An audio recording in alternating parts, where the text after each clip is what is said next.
It's a celebration of America's freedom. Welcome to the Mark Scaringi Show. The Mark Scaringi Show is your place for a weekly discussion on making America great again. The important political and legal issues of the day, a celebration of the Constitution, and traditional American values. Mark is a practicing attorney, a former senatorial candidate, a Donald J. Trump-endorsed delegate, and a defender of the Constitution. His goal? To put America first. And now, celebrating America's freedoms, here's attorney Mark Scaringi. Well, good afternoon and welcome to the Mark Scaringi Show. This is your place on the dial where we talk about the important political and legal issues of the day from the perspective of putting America first. You're welcome to call in at 717-540-0580, 717-540-0580. You can also send me a tweet at Mark Scaringi, and we'll read your tweet on the air.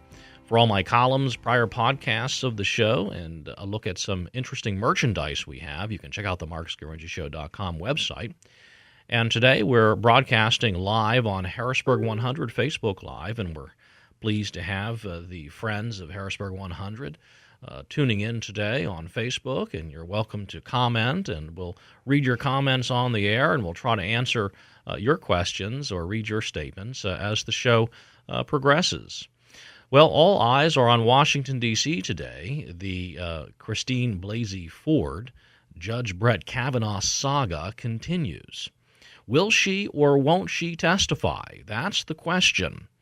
Blasey Ford is the California professor who has accused Judge Brett Kavanaugh of sexually assaulting her 36 years ago when they were both high school teenagers at a school in Maryland, or actually at a home in the state of Maryland, apparently at a pool party.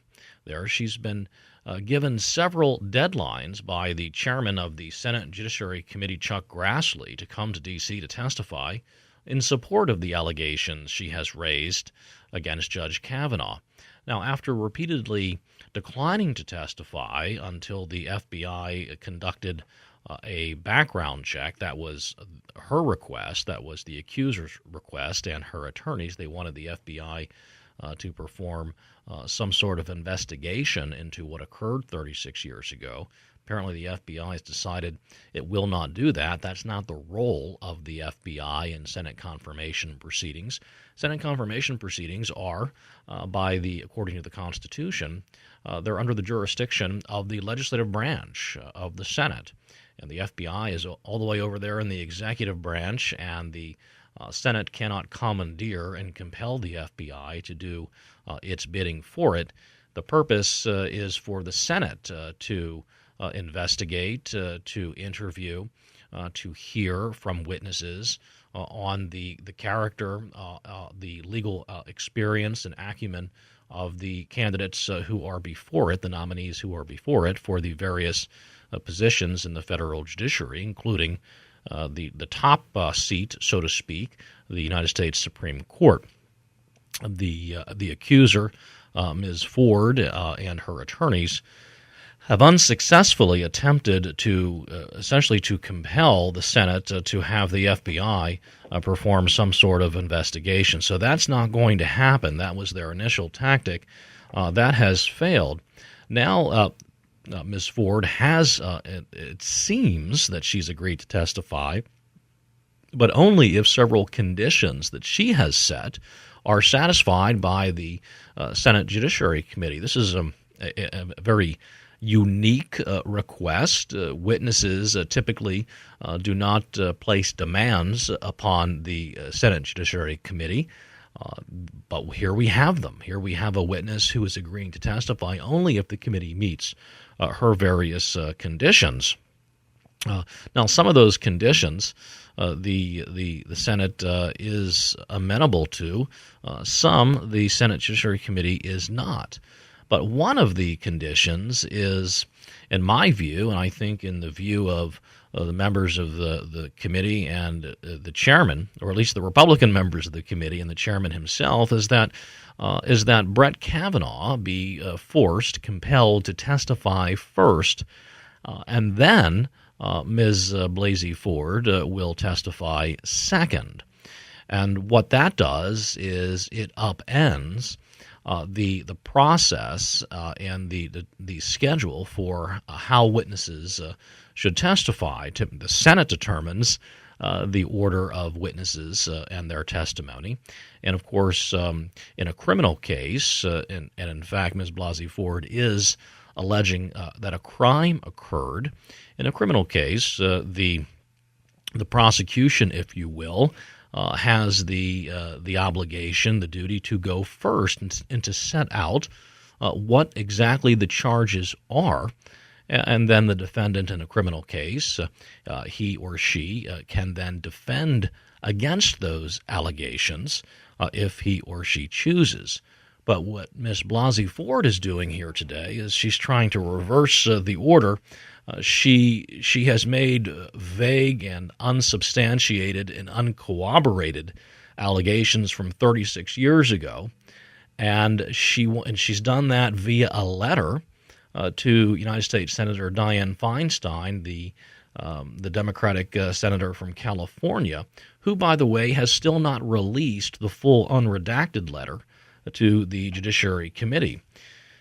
But Ms. Blasey Ford wants Brett Kavanaugh to testify first, so he'll have to sit in that chair and under oath he'll have to respond to allegations she has made via a letter. That's not really the way our justice system is supposed to work, and that's not the way Chairman Grassley will apparently permit it to work. It's almost akin to kind of the Spanish Inquisition or interrogations that occur in totalitarian regimes, where essentially first you must confess, and then the inquisitors will tell you whether they agree with your confession. What are the charges? Well, apparently they'll probably be whatever they can get you to confess to. But that's not the way we handle things in the United States of America. Now, in my view, it's obvious the Democrats are using Ms. Blasey Ford to make these unreasonable demands on the Senate in the hope that they can use these demands as tactics to delay Brett Kavanaugh's confirmation vote until after Election Day. Democrats hope to take back the Senate. They're feeling more and more confident as each day goes by. And if they can do so, they believe then they can block the Kavanaugh nomination and indeed any nomination of a conservative judge to the United States Supreme Court. So those are the Democrats' tactics. We'll see how they play out. Now, by now, you've all heard the story. In July, Ms. Blasey Ford responded to an anonymous tip in the Washington Post website, which was set up specifically to dig for dirt on Judge Brett Kavanaugh. And she also wrote a letter to her congresswoman and then to United States Senator Dianne Feinstein making these accusations against the judge. She demanded initially to remain anonymous, but she ended up giving an interview with the Washington Post, essentially outing herself. She then lawyered up and hired an attorney who's touted that she's part of the resistance and has labeled Trump advisors miscreants, and worse than that, a basket of deplorables. And now the battle is on, and the confirmation of Judge Brett Kavanaugh is now up in the air because of these allegations that have rocked the nation's capital. We'll talk more about the Judge Brett Kavanaugh confirmation hearing when we return from this brief commercial break. You're listening to The Mark Scaringi Show. Now, more of Mark Scaringi on News Radio WHP 580. And welcome back to the Mark Scaringi Show, your place on the dial for constitutional conservatism. This is the place where we put America first. We're talking about what's rocking the nation's capital today, the confirmation hearings of Judge Brett Kavanaugh that had been closed and scheduled for a vote by the Senate Judiciary Committee. However, Chuck Grassley, the chairman, a Republican from Iowa, has agreed to postpone the vote and essentially reopen the hearings in light of these recent allegations recently made by Ms. Blasey Ford, a professor in California, who has accused Judge Brett Kavanaugh of sexually assaulting her approximately 36 years ago when they were both teenagers at a pool party somewhere in Maryland. And so now Judge Brett Kavanaugh is forced to confront his accuser. Now, the question is, will his accuser actually show up for the hearing? There's been a real back and forth over the past several days between Ms. Blasey Ford's attorneys and the chairman of the Senate Judiciary Committee and his attorneys, trying to set forth the parameters by which Ms. Blasey Ford would agree to come and testify. The Senate Judiciary Chairman, Senator Grassley, he's been trying to manage this explosive allegation. Now, he has given Ms. Blasey Ford and her attorneys several deadlines for her to decide whether she will, in fact, come and testify before the committee. Now, at first, remember, there was nothing but silence from Ms. Blasey Ford. Initially, her attorney, in a television appearance, said that she would testify anytime, anywhere. And then after that, there was complete silence from the Blasey Ford legal team when confronted with the actual event of having to testify because the Republicans agreed. The Senate Judiciary Committee chairman said, okay, sure, yeah, we will reopen the hearing. We will give you the opportunity to testify. President Donald Trump has been tweeting over the past couple of days, give her opportunity to be heard. So perhaps Ms. Blasey Ford and her legal team were not prepared for a positive and affirmative response from Senate Republicans that she can in fact testify. So then she started to lay down several conditions. First, she wanted the hearing to be postponed until after an FBI investigation. Grassley said no. She finally relented on that point, and then she wanted the hearing date to be pushed back. I guess she couldn't get there by Monday. She's claustrophobic and didn't want to be in an airplane, and so now I assume if she does in fact agree to testify, she's going to be driven across the country from California to Washington, D.C., and Senate Republicans are accommodating that request. You'll recall Chairman Grassley gave Ms. Blasey Ford until 10 o'clock last night to agree to testify at the hearing on Monday, just 2 days from now. Her attorney, Deborah Katz, sent a non-responsive email at around 9 o'clock last night. And in the email, she said to the chairman, "Your cavalier treatment of a sexual assault survivor who has been doing her best to cooperate with the committee is completely inappropriate." I think that's kind of an unreasonable statement to make, that the Senate Judiciary Committee has been cavalier in its treatment of Ms. Blasey Ford. They're giving Ms. Blasey Ford every opportunity to come and testify. That's not cavalier. That's being responsive and responsible. Her attorney, Deborah Katz, went on to write that insisting that the 10 p.m. deadline is arbitrary. Its sole purpose is to bully Dr. Ford and deprive her of the ability to make a considered decision that has life-altering implications for her and her family. Now, wait a second. Ms. Blasey Ford wrote the initial letter in July of this year.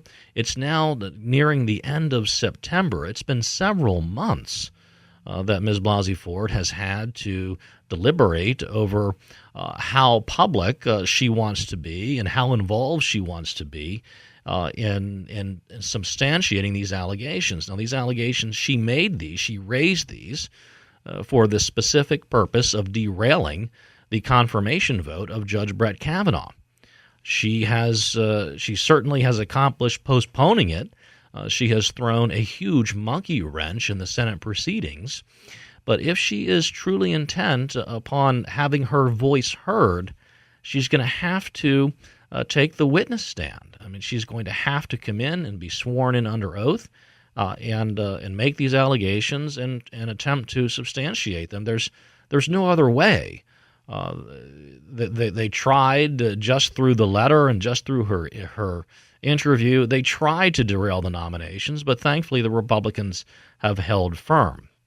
Now, her attorney, Ms. Blasey Ford's attorney, Deborah Katz, is saying that the Senate Republicans are bullying Dr. Ford. Is this bullying? I'd like to know what my listeners have to think. Are Senate Republicans bullying Ms. Blasey Ford? The Senator, call in and let us know. 717-540-0580, 717-540-0580. United States Senator Dianne Feinstein jumped in and she made the statement, bullying a survivor of attempted rape in order to confirm a nominee, particularly at a time when she's receiving death threats, is an extreme abuse of power. So the Democrats are saying that the Republicans are bullying Dr. Ford by the Republicans offering Dr. Ford the opportunity, even though the hearings have been closed, they've reopened them specifically for Dr. Ford at her request, at her attorney's request. They're going to give her the chair, give her the forum for the whole world to watch as she delivers these allegations. How is that bullying the sexual abuse survivor, the survivor of this attempted rape? I can't. I scratch my head and wonder how it could possibly qualify as bullying Dr. Ford. Are Senate Republicans bullying Christine Blasey Ford? Call in and tell me what you think. 717-540-0580. Is that what's happening here? Is this just a big exercise in big, bad, mean Republican senators bullying this survivor of attempted rape, allegedly? Now, in a tweet storm last night, Senator Chuck Grassley gave Ms. Blasey Ford yet another extension. There have been several extensions granted. That's not really indicative of bullying. Nevertheless, the allegations of bullying continue. Even though Grassley has given Ms. Blasey Ford several extensions for her to decide whether or not she wants to come and testify. Grassley had previously said that if Ford agreed to testify, he would agree with her request to hold the hearing on Wednesday instead of this Monday, which he has done. Senate Republicans wanted the hearing on Monday, but the Ford's team indicated, as I said, that she had a fear of being confined in spaces, and so she needs to be driven to D.C., and they've agreed with that request, the timing request. So Republicans, in my view, are bending over backward to accommodate the demands of Ms. Blasey Ford and her attorneys. Now, if Chuck Grassley and his fellow Republicans on the Judiciary Committee, if they stick to their announced plan, the committee would have convened for a vote in 2 days on Monday. But that will not occur. Ms. Blasey Ford will be given until Wednesday, apparently, to come and testify, and then the final vote will be taken on Thursday. And that will, if Kavanaugh is in fact confirmed, that will allow him to take his seat on the Supreme Court in time for the start of the court's October term. So the schedule is not arbitrary, despite the allegations of Ms. Blasey Ford and her attorneys. The schedule is set by the Judiciary Committee chairman because they want to get the vote done in time for the judge, if he's confirmed, to take his seat at the commencement of the October term. So it's logical and rational and necessary. Yet we still have to be on the receiving end of these allegations that it's arbitrary and all the Republicans are doing are bullying. But I'd like to know what my listeners think. Are Senate Republicans bullying Dr. Christina Blasey Ford? Let's set up the phone lines and we'll take some calls. We have Mike from Camp Hill. You're on the Mark Scarinci Show. Are Senate Republicans bullying Dr. Christina Ford? No, I think that's ridiculous. This whole thing is so transparent, what they're trying to do, delay. I do think that there's two prongs to their strategy. One is this last-minute end run. If it succeeds, great. If it doesn't succeed, it gives the voters the appearance that if their congressman, senator votes against his confirmation, oh, well, we did it because of that reason, because of the possible sexual. So I think that might be part of their strategy, too. Yeah, well, sure. It's going to be a very tough vote for the members of the Senate Judiciary Committee. If they vote in favor of confirming Judge Kavanaugh, that will give ample ammunition to Democrats who are running against them to say that you're supporting an accused attempted rapist. And That's just the way the politics work. That's why Ms. Blasey Ford is at the forefront of our nation's attention. That's why she is being touted by the media and by Democrats, and they're championing her cause. They haven't even heard her speak to these allegations, but nevertheless, they need her. She, in my view, is being used as a tool to carry out their strategy of doing whatever it takes at all costs to deny Donald Trump this very conservative nominee to the U.S. Supreme Court. May I say one more thing, Mark? Yes, you may, please.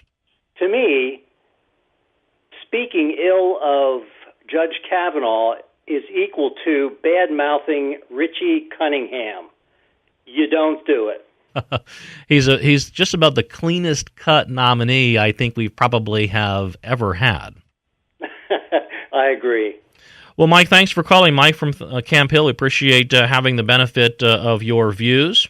And call back in anytime here to the Mark Scaringi Show, 717-540-0580. We're talking about the judicial confirmation hearings of Judge Brett Kavanaugh.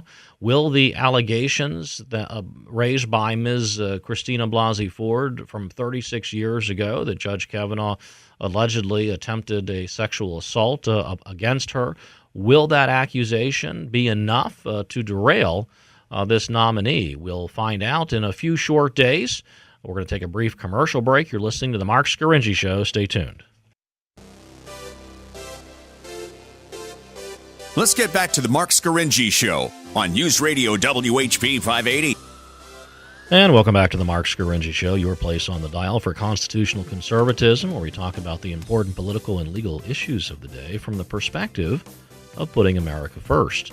Today we're talking about this bombshell accusation by California professor Christina Blasey Ford that she has leveled against Judge Brett Kavanaugh, Donald Trump's nominee, to sit on the United States Supreme Court. The Senate Judiciary Chairman, Chuck Grassley, Republican of Iowa, has been bending over backwards to accommodate the requests and the demands of Ms. Blasey Ford and her legal team, setting forth the conditions by which she will agree to come to Washington, D.C. and testify in support of her allegations. Republicans have withstood withering assaults by Democrats, by Ms. Ford's legal team, that they're bullying this survivor of an attempted rape by not caving in and giving in to all of her demands. So this will be a very, I think, a very brutal procedure that we will have to go through in the next couple of days because it's extremely highly politicized. The reason Ms. Blasey Ford has leveled these allegations is for the purpose of derailing the nomination of Judge Brett Kavanaugh. And remember, Republicans have the thinnest of thin majorities in the United States Senate, 51 Republicans to 49 Democrats. It's very close. And they have a very difficult vote coming up on Kavanaugh. He is an accused, attempted rapist. The accusations have come through an anonymous tip line via the Washington Post, and the accusations have come through a letter allegedly written by the alleged accuser to United States Senator Dianne Feinstein, and an interview in the Washington Post given by the accuser. That's all we have so far. There has been no sworn testimony under oath. There has been no corroboration of any of the allegations that have been raised by Ms. Blasey Ford. That doesn't seem to matter to Democrats. Many Democratic senators have come out and said they believe Ms. Blasey Ford. She's credible, and they're going to vote against Judge Kavanaugh. So much of this is a foregone conclusion. Yet, interestingly, Hollywood actresses have produced a video in conjunction with MoveOn.org in which they repeat over and over and over again that they believe Ms. Ford. They say, "You are credible. Your testimony is credible." And they repeat that line, "Your testimony is credible," over and over again. Yet she has not testified. It defies logic and reason to congratulate and laud and support someone for giving credible testimony when they have, in fact, not yet testified. But that is what the Hollywood elites are doing to Judge Brett Kavanaugh and his beautiful, lovely family. His wife and his daughters must endure this, as Justice Clarence Thomas would say, a high-tech lynching that's been going on over the past week or two in Washington, D.C. Do you believe, Professor Ford, is she credible? Is her testimony credible?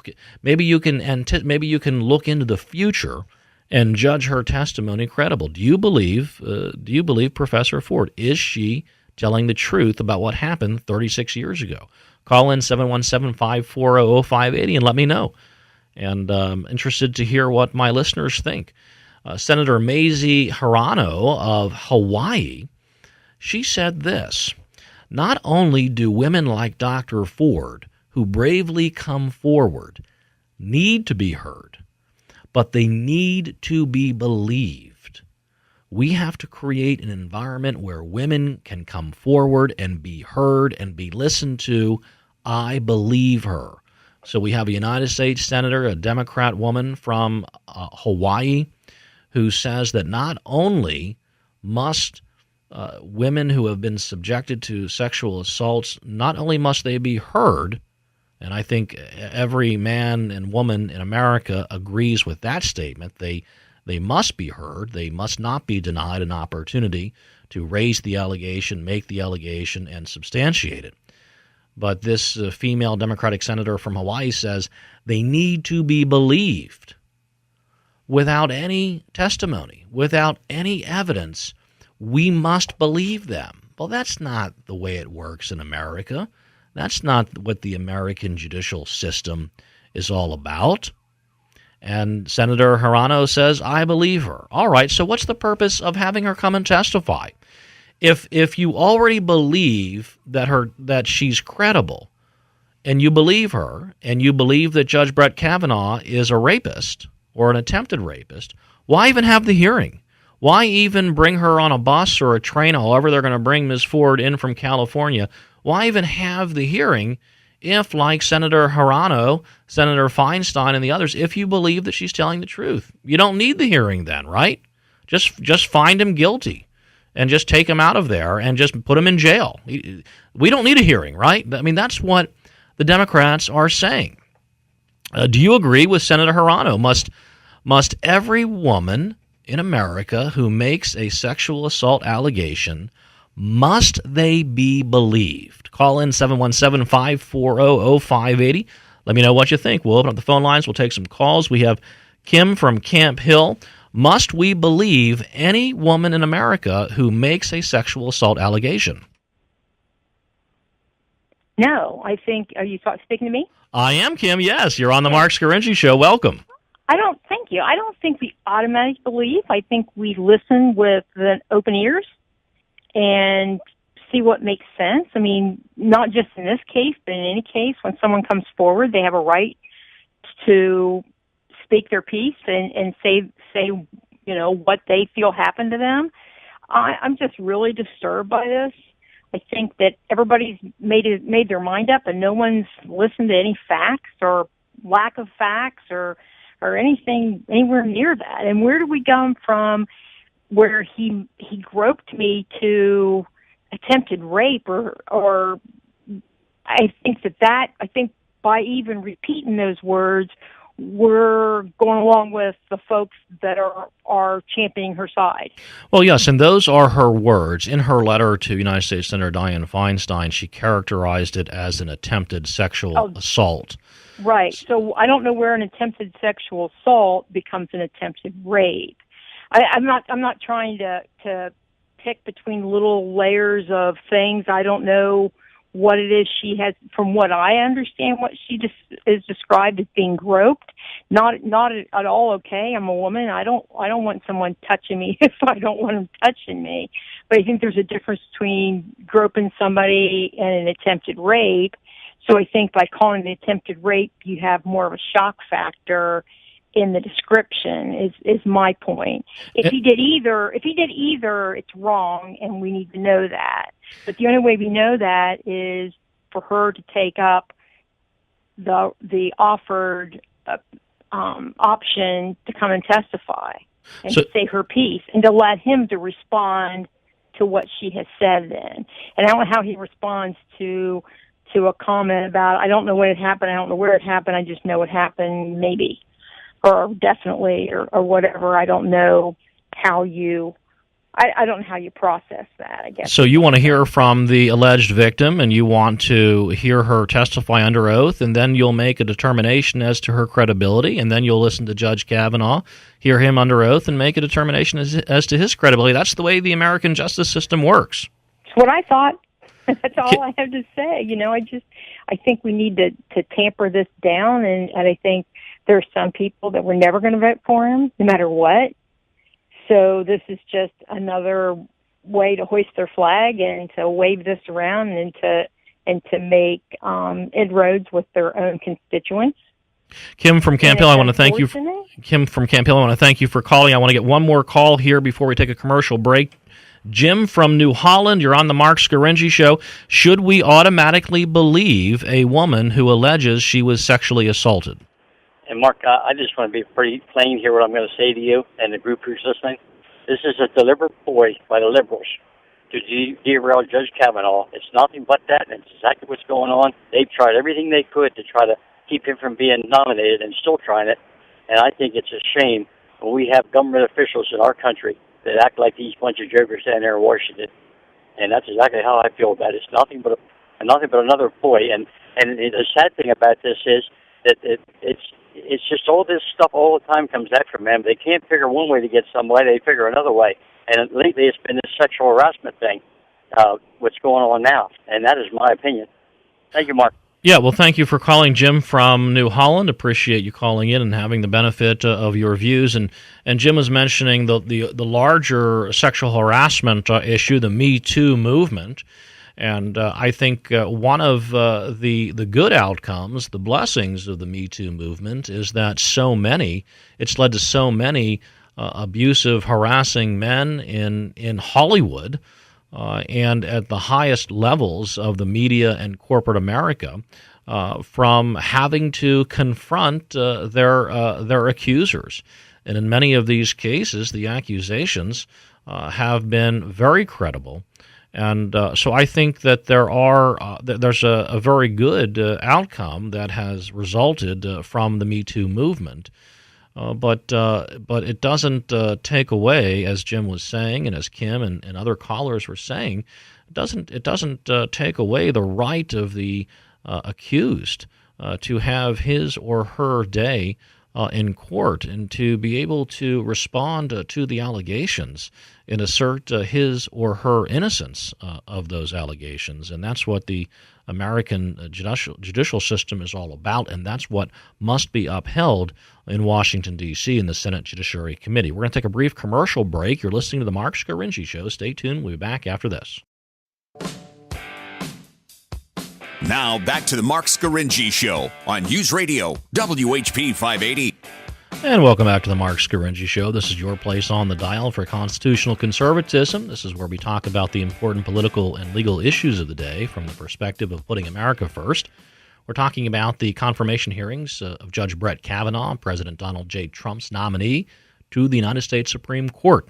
He was once assured the vote and that he would be on the bench, but now with these accusations being leveled by a California professor, Ms. Blasey Ford, that he allegedly sexually assaulted her 36 years ago at a pool party in suburban Maryland when they were both teenagers in high school.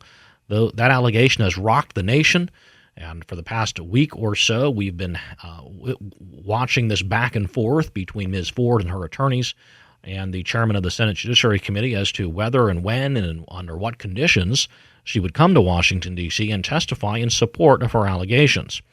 And, of course, the overall strategy here by the Democrats is to just keep these allegations going as long as they can without an actual hearing, to muddy the waters and taint Judge Kavanaugh and taint Republicans as much as they can in order to help them win these midterm elections. If they take the House, we know we'll have articles of impeachment being raised in January or February of next year. If they take the Senate, then the president will not get any conservative nominees to replace the deceased Antonin Scalia and Anthony in the retirement of Anthony Kennedy. But we've been talking about Democratic Senator, what's her first name? Oh, Mazie Hirono of Hawaii. And she is on the record stating that that every woman who makes a sexual assault allegation must be believed. According to the senator, if one is a woman and one makes, it's a very simple logic that she's employing here. If one is a woman and one makes a sexual assault allegation, one must automatically believed. It's as if women are biologically, genetically predisposed to always and only tell the truth if speaking about an alleged sexual assault. Is that the case? Is there a biological predetermination built into the genetic code of women that compels only truth to be told if they are the alleged victim of a sexual assault? That is the logic of United States Senator Mazie Hirono, a Democratic senator from the great state of Hawaii. But is it possible for a woman, and we all love our women, and all women are wonderful, and they're perfect, beautiful creatures of God. There's no question about that. But is it possible for a woman to maybe lie, or maybe at least fib about being the victim of a sexual assault? I don't know. You tell me. Call in 717-540-0580, 717-540-0580. We did endure the 2006 Duke lacrosse case involving an alleged gang rape of a stripper there by some Duke lacrosse players. Turned out to be a total false, totally fabricated. It ultimately led to the resignation and disbarment of the lead prosecutor, the Durham County District Attorney in that case. The Attorney General of North Carolina later dropped all charges and declared the 3 lacrosse players who had been accused by the alleged victim of rape, the Attorney General declared them innocent, which is a remarkable occurrence. I've never had that happen in one of my cases, where the state prosecutor actually declares the defendants innocent. That was a remarkable outcome. We had the 2014 Rolling Stones article, the expose about the University of Virginia student who alleged she had been sexually assaulted by a group of fraternity brothers there at the University of Virginia. Turned out to be a total fabrication, a lie. I just Googled and looked at the news recently, and just a few days ago, a 19-year-old Long Island woman who had filed a bogus rape complaint against 2 Sacred Heart University football players. She was just sentenced a few days ago. On Thursday, she was sentenced to a year behind bars for lying about the allegation. Now, and those football players, those students of Sacred Heart, by the way, they were expelled from school. They lost their football scholarships, and now they've got a lot of tuition debt that they have to attend to, but they were innocent, nevertheless. And there was, so there are news accounts and there are proven cases of false sexual assault allegations being raised, but yet Senator Hirono states that we shall believe any woman who makes a sexual assault allegation. Let's open up the phone lines. I want to hear what my listeners think. Call in 717-540-0580. You're listening to the Mark Scaringi Show. We have Keith from York Haven. Is it true? Must we believe any woman who raises a sexual assault allegation? Yeah, definitely not, Mark. Definitely not. I had a friend, and this was about 5 years ago, before body cams and stuff were common knowledge, but he was internal investigations for a state police department, which state police department used video cams and at least audio recordings. And he said far and beyond, the most common complaint that he had to deal with were women that were stopped for whatever moving violations, who then accused the officer of trying to grope, rape, or make sexual advances, at which point he had to bring the women in, hear their stories, and then, since he had the audio of the entire process and many times the video too, was able to look these girls straight in the eye and say, okay, you're under arrest for falsely accusing an officer, and forgive me for the exact law there terms, but he booked them for their lying. And he said by far that was the most common way that women use to try and get out of tickets. Well, and that is becoming more and more prevalent. We just read a couple of these news articles where women who have made false allegations that have turned out to be false have actually been prosecuted and convicted for those false allegations. And I think that is a good thing because that will clear out these false allegations, or it will create more of a disincentive for an individual to fabricate a sexual abuse allegation, which is just about one of the most serious and severe allegations that someone can make about another person. And we have to have some sort of a punishment on the other end if you're making it up, because you can destroy a person's life.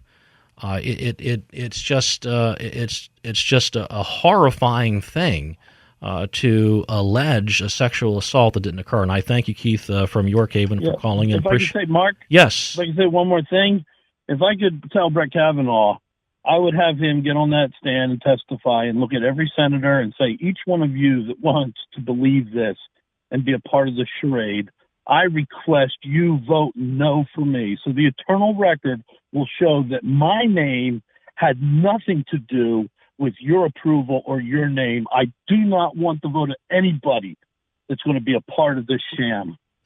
Well, I think that would be a bold thing to say, and I think it'd be a great thing to say, and I think it's what he ought to say, and it'll put them in their shamefaced place where they ought to be. Well, that's pretty bold. We'll see if he does something like that. Thanks, Keith from York Haven, for calling in. I appreciate it. I doubt he will, but that's a pretty bold thing to do. We have a few minutes left. We've got lots of callers here on the phone line, so let's take a few more. We have Sandy from Mechanicsburg. You're on the Mark Scaringi Show. Is it true? Must we believe any woman who makes an allegation of sexual assault? Hi, Mark. I just wanted to say I love your show. I listen every week, but no, every woman must not be believed, because this story from Ms. Ford may be true. We don't know. We haven't heard anything, and neither has the elite Hollywood. But the Democrats have hijacked it for their purposes. This is so disgusting what is going on. But also the other side of this is the Republicans are damned if they do and damned if they don't, because if they take the vote, and I hope they do, and Kavanaugh gets confirmed, and midterms, the Democrats are going to be all over the news and TV and the mainstream media saying Republicans hate women. They didn't give Ms. Ford her day in court. They didn't do it right. They bullied her. Republicans are bullies. And we could lose big from the independents then as well. So it's just a horrible, disgusting situation, and the Democrats have made it that way. Yeah, no question. You hit the nail on the head. Imagine you are a male United States senator, and you're on that Judiciary Committee, or you're in the full Senate, because that's where the vote will go next, and you vote in favor of Brett Kavanaugh, and you're up for re-election. Just imagine the attack ads that will come from the Democratic candidate and Democratic national and state committees that you voted to put an alleged rapist on the United States Supreme Court. It's something that's almost, I don't know how you recover from accusations like that. You are guilty until proven innocent by an overwhelming quantum or amount of evidence. But I thank you for calling, Sandy from Mechanicsburg. We have just about 1 minute left. We're going to try to take one more call. Matt from Dallastown, you're on the Mark Scaringi Show. What do you think? Must we believe any woman who makes an allegation of sexual assault? Remember, there's no hearing, there's no testimony, there's no sworn testimony, no one's taken an oath, there's no evidence, there's no cooperation. But she is a woman, and she makes the allegation. Must we believe her, like Senate Democrats are telling us to? Well, no, definitely not, because Senate Democrats are telling us to. But there are going to be instances where she's legitimately telling something that's happened, and certainly have the possibility that there's truth to it. But I think what we're seeing here, this circus that we're seeing, is going to do real damage, significant damage to women that need jobs and want to ascend to the highest levels of business and politics. I think a lot of men are going to consider perhaps not hiring a woman, because am I going to find out, years afterwards that she's suing me for some infraction that never took place, and it's going to completely destroy my life and reputation. Yeah, I think you're exactly right, Matt from Dallastown. That is one of the negative consequences of this out-of-control, unsubstantiated allegations and the mandatory requirement that we believe them. I want to thank you for calling in. That's all the time we have. Thanks for listening to The Mark Scaringi Show.